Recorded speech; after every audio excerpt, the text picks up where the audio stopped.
I tell you what, Oracle has not been the home court advantage it used to be. Warriors are outscoring opponents by barely 5 points a game at home this year. That's a third of the damage they did at home just 2 seasons ago when they were beating people by 15 a game. And so, again, Zach Lowe and Farnham are here with us.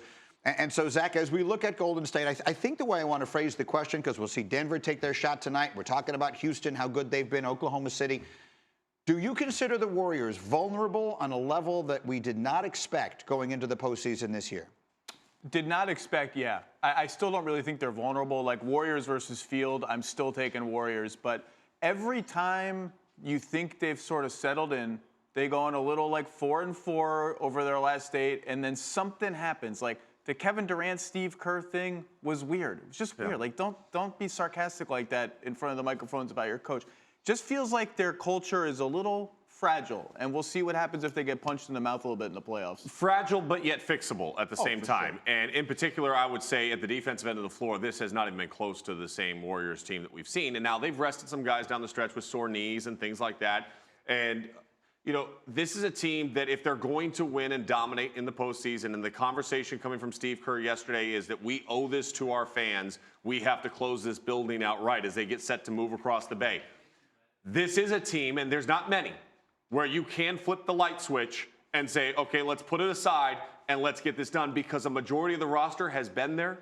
They know what it takes, and they've done it before. So to you, if we're talking about flipping the light switch, who supplies that electricity for them?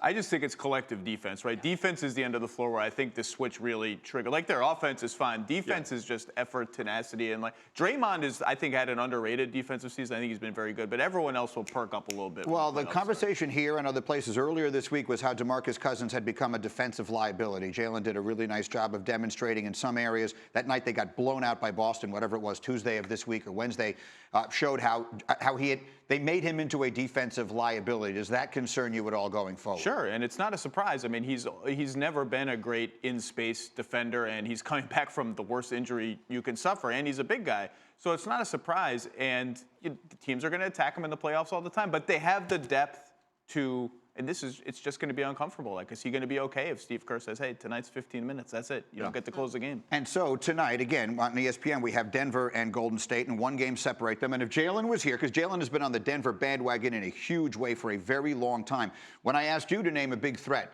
to Golden State, you mentioned Houston, you mentioned OKC. Where do we put the Nuggets in this conversation? I think they're in that tier, but they got to prove it. And that's just the nature of being a team that hasn't won anything in the playoffs. The playoffs are different. Is their defense with Nikola Jokic, who's a liability in the middle, is that going to hold up against the very best offensive teams? Do they have another gear they can get to? Do they have another style they can play? They got to prove that. Well, and it comes down to tempo. As we saw in Game 1, they controlled tempo against the Warriors the first meeting this year. And then the second game, they didn't control the tempo at all. They allowed the Warriors to get out and run. They dropped 142 on them. They have to win games through their defense. Their defensive efficiency numbers are better than the Golden State Warriors, but their offensive efficiency numbers are not. And so that balances it out, and it's not that much better where you would give them the edge. And either way, we are getting to this point, and you brought this up earlier, that it is starting to get really interesting because the intensity of these games is really more what you would see once we get to the postseason. Yeah, you're jockeying for position right now. And, you know, the fact that Steve Kerr came out yesterday and said, we want home court advantage, period.